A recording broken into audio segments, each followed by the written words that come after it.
Hey, I'm Stephanie, and it's time to declutter foundations and concealers. In today's episode of my Maximalist Makeup Declutter series, we will examine the harsh consequences of some life lessons learned the hard way. And I'm hoping that sharing this experience will help you and future me avoid similar pitfalls in the future when it comes to the way we use and purchase makeup. And after the declutter, I thought maybe we could come back and chat a bit, maybe have some reflection time, because there's more to this declutter than simply unloading excess stuff. Just as most projects on my channel, I'm using this declutter as a tool because I'm constantly trying to adjust my behaviors when it comes to owning and purchasing stuff. So to make this declutter a success in that context, I think a bit of reflection is important. But first, let's get down to business. We're going to switch to the overhead camera and get started with the declutter. Let me introduce you to my foundations. These are all that remain in my collection. I have the Giorgio Armani Luminous Silk in shade 3.8, which is my winter shade. And just in case you are a skin twin to me, my summer shade tends to be 4.25, but I don't have that right now. Then I have the winter shade and summer shade in Estee Lauder Double Wear Foundation. My winter shade is Ecru and my summer shade is Buff.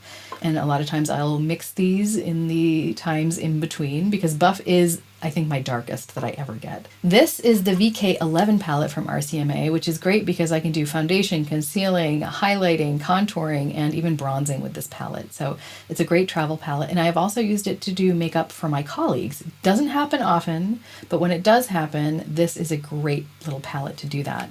And then we have this tiny little travel palette here. It's the KA palette from RCMA.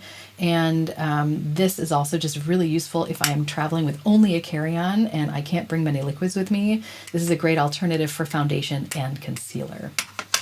Every single one of these foundations is one that I have known and used and loved for years. So you'd think that means I'm not going to declutter any of them, right?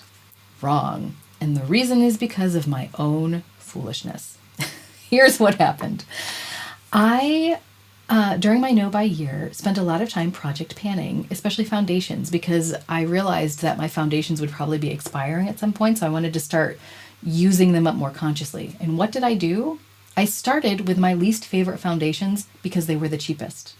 And instead of focusing on my absolute favorites, which are all here, I used up foundations that were good, but not nearly as good as these because I wanted to save money.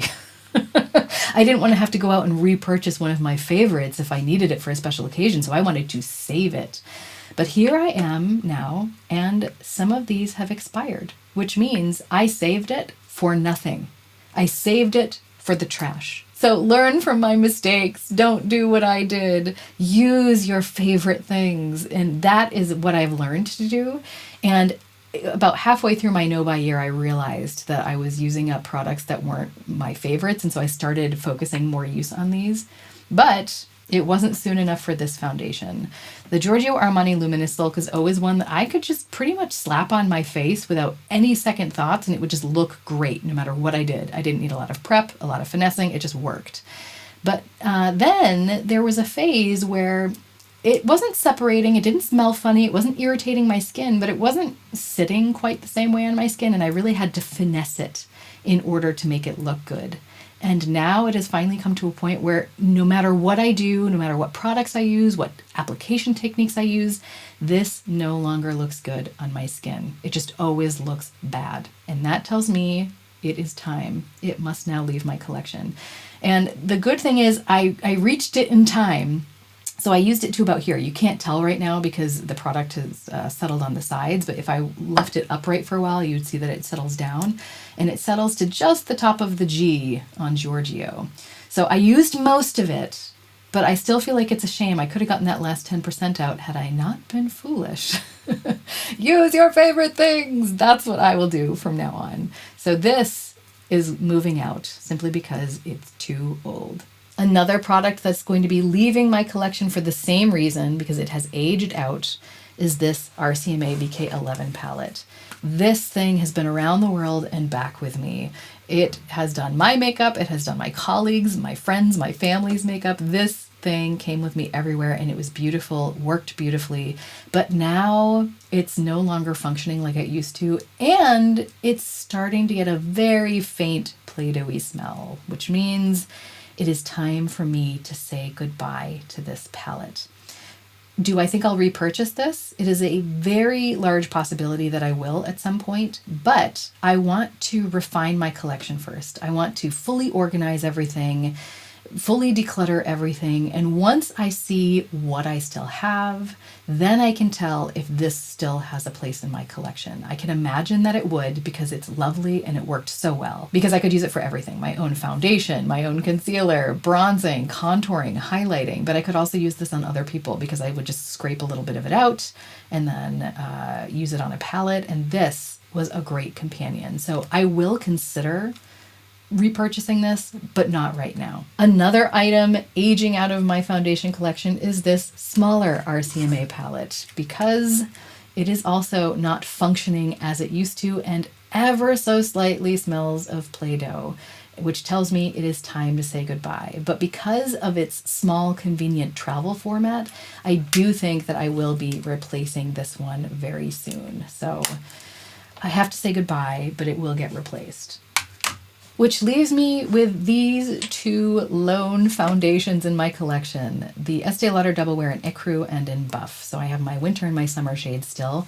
And although you can't see it because they've been laying on their side, I have used about 40% of each of these bottles. So I do have a good chance of using at least half of them up before they go bad, because I purchased both of these before my no-buy year, and in my experience, liquid foundations tend to last 2 to 3 years max before they stop performing. And so I don't know how much longer I have with these, but my plan is to use these up before I go and purchase any new foundation, with the exception of replacing this palette, simply because this is a good travel palette if I can only take a carry-on, and this gives me a different finish. This is a matte high coverage foundation, and this can be built up to high coverage, but it's also extremely easy to sheer out, and it does give me a more natural finish.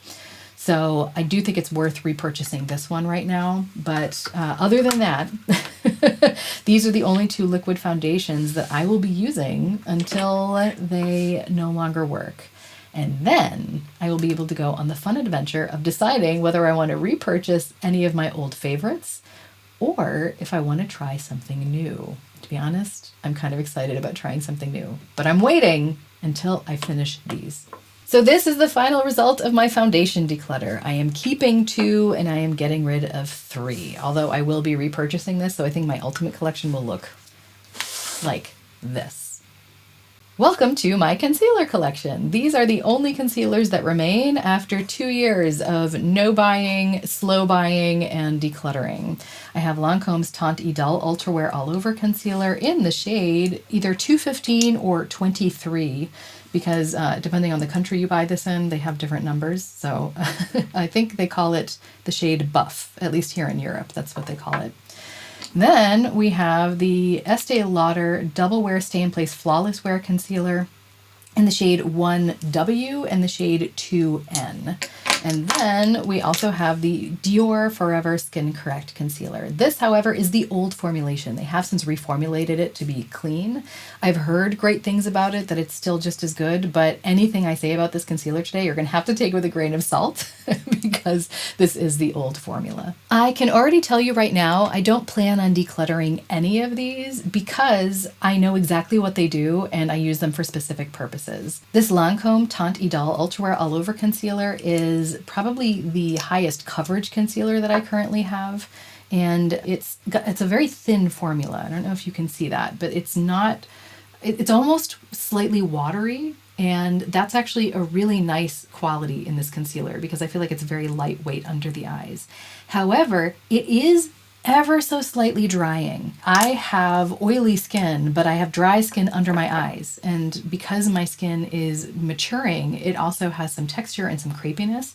And I do find that it's good for me if I moisturize my eyes before putting this on. So I, right now, am using the Bobbi Brown Vitamin Enriched Eye Base as a base. I let that soak in and then I use this over the top, and then I don't have any problem with dryness. But it is something to keep in mind with this because once it dries down, down, it can emphasize crepey texture under the eye, but it offers a great amount of coverage and I think it looks beautiful. So I'm definitely keeping that.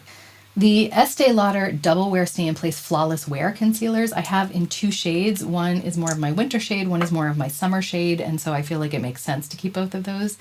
This is also a very lightweight formula, but I feel like it's a little bit kinder to mature under eyes. So this is my winter shade. This is 1W, and this is just very easy to wear. I feel like it offers a medium to medium high amount of coverage. It's not quite as high as the Lancome, but it definitely does a good job.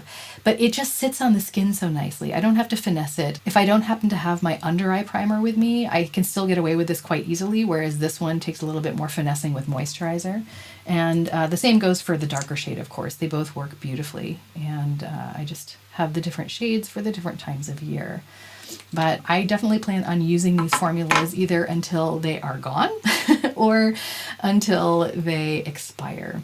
The Dior Forever Skin Correct Concealer is, for me, very similar to the Lancome. It's just the more luminous version. And so I feel like this one doesn't need quite as much finessing. What I don't like is that the bottle gets so messy. It doesn't matter what you do, it just is always going to be messy. You can clean it as much as you want. It's always going to look like that. And so I don't like that about it, but I do like the way the formula ends up setting down. So this formula dries down similarly to this. I feel like they have the same consistency, the Dior and the Lancome, but this one just leaves a slightly more luminous finish. Looks a little bit more hydrated under the eyes. So it's just a little bit easier on maturing skin. I really enjoy this actually as a foundation nowadays. It's the only liquid luminous foundation that I have. And so that's what I've been using this for. And I've been really enjoying it. Because I use this one for full coverage, I use these for a more natural look, and I actually use this as my one and only luminous liquid foundation. I feel like I have good reason to keep all 4 of these, and I will use all of them until they are either gone or expired. The most painful part of this declutter was seeing how much foundation I had to toss simply because I didn't have the time to use it up. When it comes to the RCMA palettes, that's maybe something a little different because they are for a very specific purpose. But that Giorgio Armani foundation, I love that stuff, and I would have had so much fun being able to use up the whole bottle. The thing that stopped me from using it up was that weird mindset of having to save my favorites. And I don't know exactly where that comes from. Maybe I just heard one too many influencers say things like, "This is my event foundation," or "This is what I save for special occasions." And I mean, I understand that there are certain finishes or levels of coverage that might feel more appropriate in a certain context, but that's not what was happening with me. I was just hoarding the good stuff for special occasions for no reason other than the fact that I had somehow internalized that my favorite things should be saved for special occasions. If you've been following my channel for a while, I've mentioned this a couple times, so you might be like, Yeah, Stephanie, we know. Use your favorite stuff, yada, yada, yada. but it hits differently today because this was the day when finally I had to deal with the consequences of my past self's actions. Having to throw out that foundation could have potentially led to feelings of shame about that past behavior, but it didn't. And I think the reason is because I'm gradually becoming aware of my behaviors. And because I've been investing so much time and energy over the past couple of years trying to change those behaviors, doing my no by year, refining my Adagio beauty mindset, today, I found that I was dealing with the consequences of actions taken by a person who no longer exists. That woman who overpurchased makeup doesn't live here anymore. That woman who chose to use up lesser products while letting her absolute favorites rot in a drawer, she's not here. Because a couple of years ago, that woman chose to change. And so although this older, slightly wiser version of myself now has to deal with the consequences of that woman, all I can really feel towards her is gratitude. Because she was the one who was rudely awakened from her shopping and hoarding behaviors. She's the one who chose to stay awake and deal with it. She is the one who girded her loins to do a no by year, and by golly, she did it. And she is the one who chose to go the extra mile and even started project panning so she could scientifically observe how long it took to use makeup up. So if I have to live with the consequences of her ill-advised decisions, that's okay. Because ultimately, she chose to stop and do the work that has taught me so much and made me a happier person today. Maybe Maybe this is all a little bit deep for a foundation declutter, but here's the thing. I have been following so many people lately who are in a similar place to where I was a year or 2 or 3 or 4 ago. And I watched their content trying to navigate this weird world of consumerism that we live in and desperately trying to find a balance. And it's tricky. And so I just want to cheer them on in the comments. I just want to be like, ugh, I know how hard it is. Like, I've been there. You can do it. And it's going to be so worth it. But it's just hard to write something like that in a comment without sounding like, well, I didn't know about you and it changed my life. So you should do it too. Because that's not how I feel at all. Basically, I'm just really excited and I'm happy about this journey. I hate that word, journey. It's a journey. It's a trip. That's what it is. But basically, we're all on this together. I don't know. I guess I wanted to put it in a video because maybe my excitement for it all can come through without sounding hoity-toity. And even video me didn't truly capture the gist of what I was trying to say. Basically, we're all in this together. We're all stuck in a world very focused on consuming and buying and accumulating stuff. And it's okay if that's tricky. There are reasons why minimalism is a thing. There are reasons why projects like no buys and low buys exist, because we're all trying to figure out how to navigate this weird new phenomenon of constant marketing.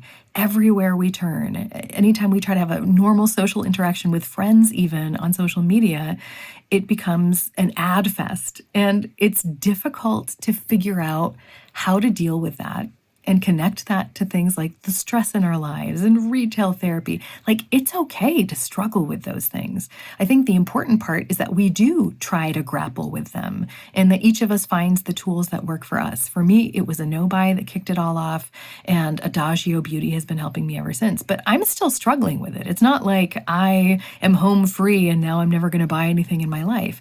But I'm finding a more balanced way of dealing with it because I'm attempting to find a more balanced way. And I guess I just want to encourage us all because in the end, that sense of balance is very satisfying. But I'm also hoping that this video can help cement the changes that I've already been making and to remind me of what my ultimate goal is, which is to create a collection that I have the time, the space, and the mental energy to enjoy. If you like this kind of content, I have several declutters left to go. So like, comment, subscribe, all that jazz. But even if you don't, I hope you have a great week and we can all remember that even stumbling can be a form of moving forward. So let's stumble in style.